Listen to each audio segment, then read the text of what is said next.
How many of you don't like someone? And how many of you don't like someone so much that you'd be willing to pay money to have bad things happen to them? The story that we're going to go over today starts in Numbers chapter 22.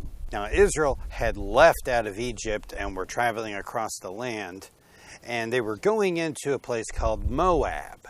The king of Moab had seen what Israel had done going through other lands and how they had taken over the armies in the other lands, and he was scared because he thought that they were going to do that to him and to his people. So he contacted a guy named Balaam. He decided that he was going to get Balaam to curse the Israelites for him.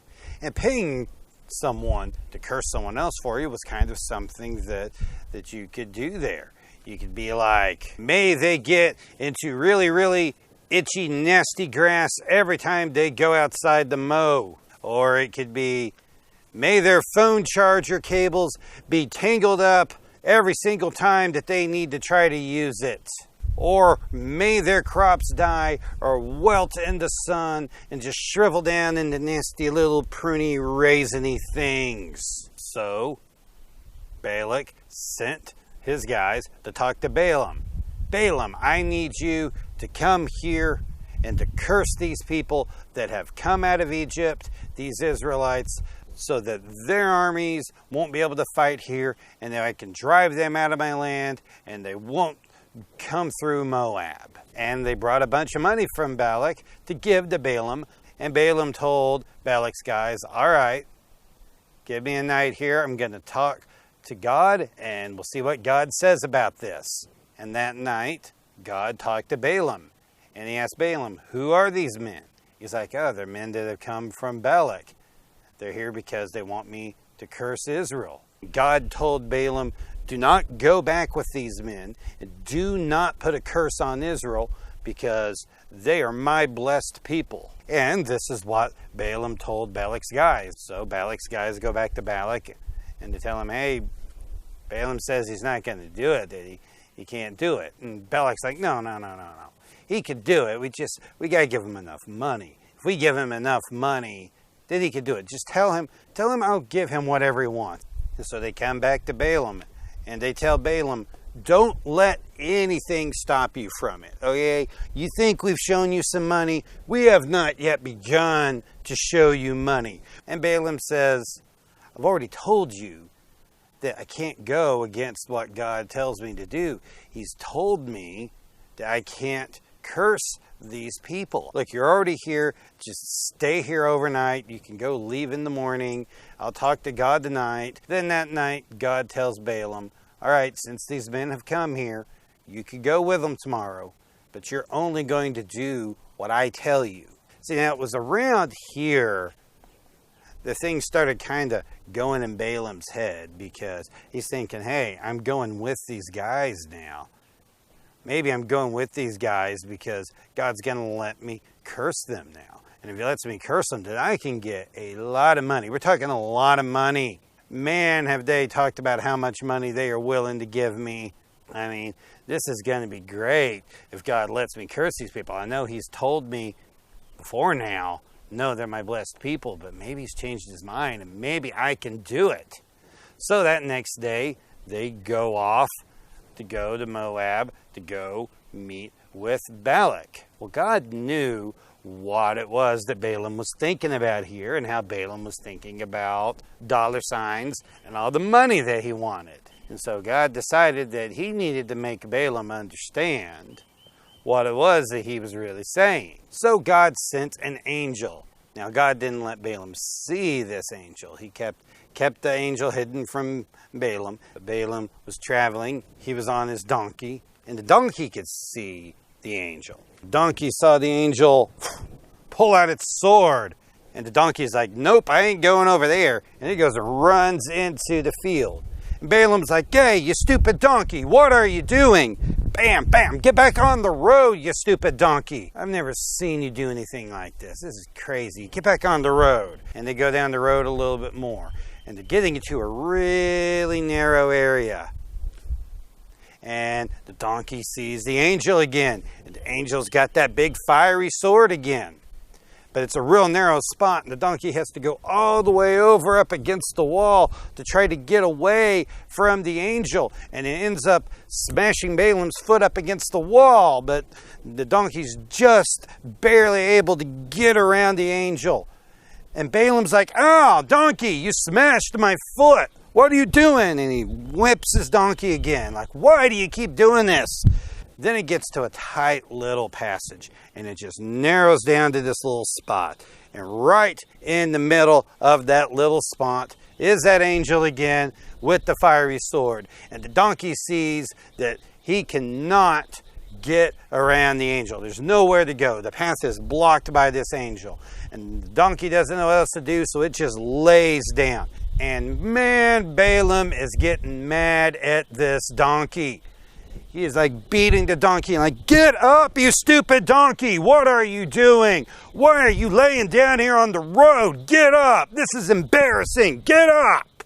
Then it says that the Lord opened the donkey's mouth and he let the donkey speak.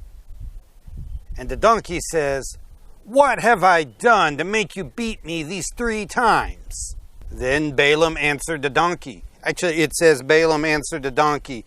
It doesn't say that Balaam like freaked out over it, like, "Whoa, this donkey's talking. What is going on here? Animals are speaking. This is madness."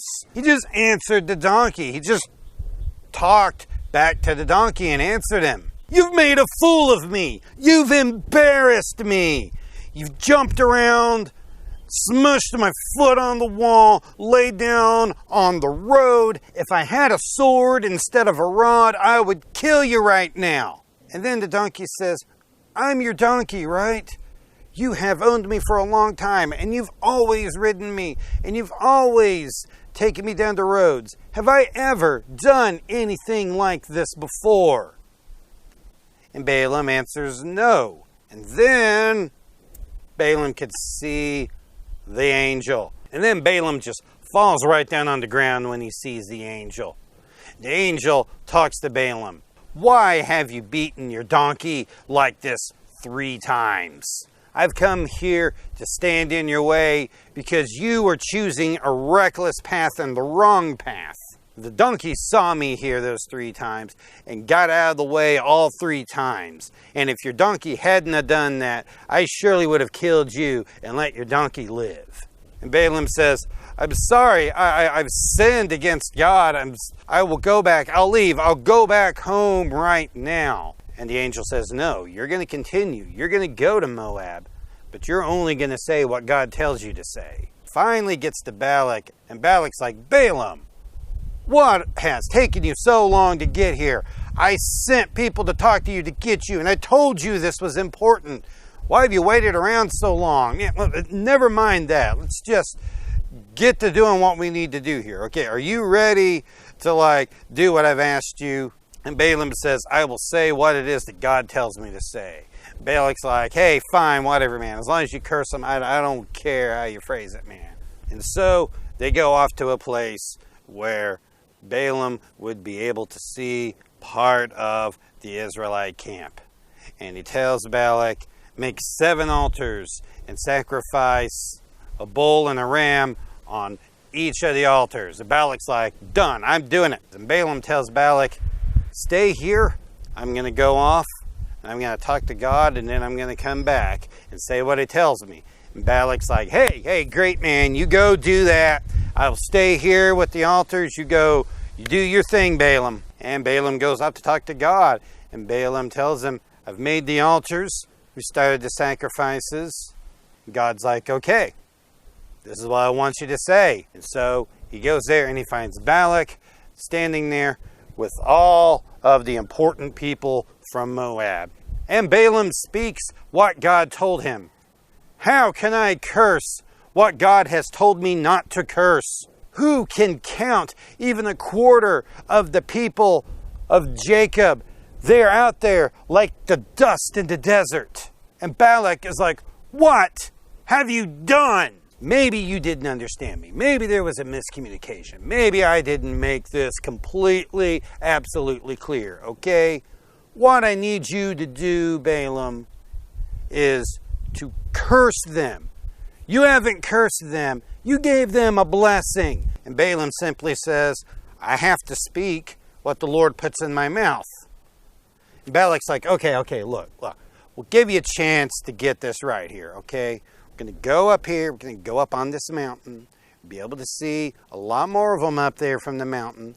We'll go up there. We're going to do this again. And then you're going to do this right. So they go up there. And Balaam says, make 7 altars. And on each altar, sacrifice a ram and a bull. And he's like, all right, okay, we'll do it. They do it again. And once again, he tells Balak, stand here by the altar. I'm going to go off and talk to God, and then I will come back. So Balaam goes away, talks to God. God tells him what to say. He comes back. Balak asks, okay, Balaam, what did God tell you this time? And he said, God is not a human that will change his mind. He has commanded me to bless. I must bless. Everyone will see Jacob and see Israel, and they will say, look what God has done. Their people will rise like a lioness, and it will fight like a lion, and will not stop until it has consumed all of its prey. And Balak is like really frustrated now. He says, well, don't curse them or bless them or anything. Just don't say anything. Don't talk. Man. And Balaam says, I have to say what God tells me to say. Balak's like, okay, look, we'll go to another place. We'll go somewhere else. And maybe it'll please God to let you curse them if we go and ask him in a different place and ask really, really nicely. So they go off to another place. And they get to the new place. And Balaam tells Balak, make 7 altars. And Balak's like, yes, 7 altars and a ram and a bull on each one. I got you, Balaam. We can do it. Well, this time, once they had all the altars set up and had done all the offerings, Balaam didn't even go off to talk to God this time. He just knew what God was telling him there. And he just says it right there and doesn't even leave. How beautiful are your tents, Jacob, and how beautiful and wonderful your dwelling place, Israel. Their king will be greater than the other kings in this land, and their place will be exalted. Like a lion, they will crouch and lie down. Like a lioness, no one will want to disturb them. May those who bless you be blessed, and may those who curse you be cursed. And now Balak is angry. He's furious. He's like, I summoned you here to curse Israel. And now you've blessed them these 3 times. Leave. Get out of here. I was going to give you money. I was going to give you whatever you wanted. But your God has stopped that from happening now, because there's no way I'm giving you anything after you blessing them these 3 times. And he says, I told your messengers when you first arrived to me that I could only say what God told me. And if God told me to bless these people, then I had to bless them. He says, yes, I will go home and I will leave now. But before he leaves, Balaam gives Balak a 4th, a 5th, a 6th, and a 7th message from God. So Balaam gives him 4 more messages about how great things are going to be for Israel and what the Israelites are going to do to him and his people. And then after that 7th message, Balaam leaves and Balak just leaves and goes his own way, because he knows that he can't argue with Balaam, because Balaam's just telling him what God has told him to say. And just remember that when you're God's chosen people, that God will always look out for you. Even when times seem rough and you don't think that he's there, he is still out there, and he's still helping you, maybe even in ways that you can't even see.